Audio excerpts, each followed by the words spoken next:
नित जीवन के संघर्षों से जब टूट चुका हो अंतर्मन, नित जीवन के संघर्षों से जब टूट चुका हो अंतर्मन, तब सुख के मिले समंदर का रह जाता कोई अर्थ नहीं।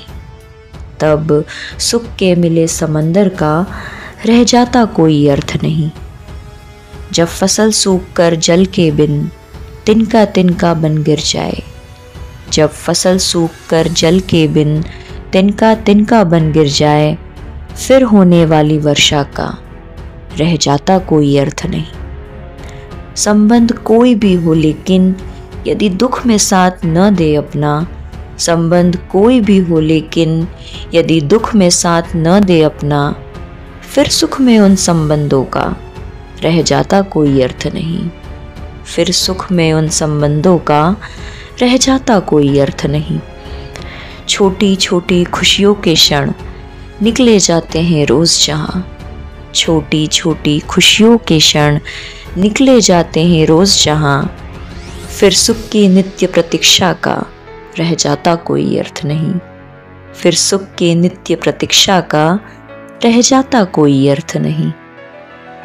मन कटुवाणी से आहत हो भीतर तक छलनी हो जाए, मन कटुवाणी से आहत हो भीतर तक छलनी हो जाए, फिर बात कहे प्रिय वचनों का रह जाता कोई अर्थ नहीं। फिर बात कहे प्रिय वचनों का रह जाता कोई अर्थ नहीं।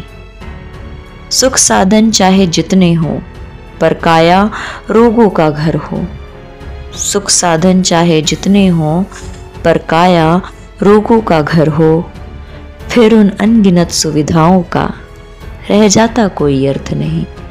फिर उन अनगिनत सुविधाओं का रह जाता कोई अर्थ नहीं।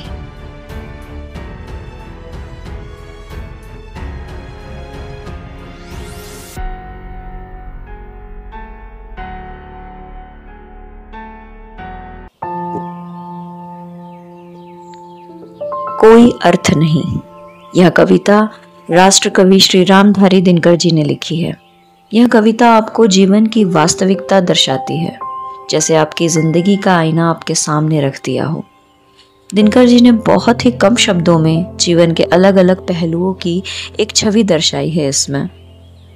इस कविता को पढ़ने के बाद इस बात का एहसास होता है कि वक्त के कितने मायने हैं हमारी ज़िंदगी में।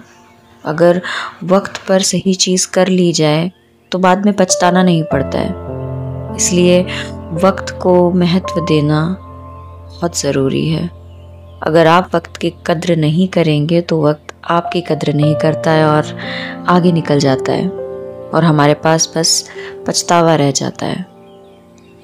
और सच बोलती हूँ, वो अफसोस बेहद ख़राब होता है। तो बेहतर है ऐसे अफसोस को ज़िंदगी से कम किया जाए और अपने वक्त की कद्र की जाए। ठीक है।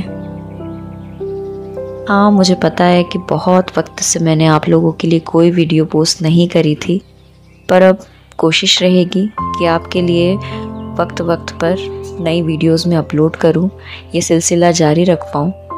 ठीक है। तब तक अपना ख्याल रखें और ढेर सारा प्यार। बाय।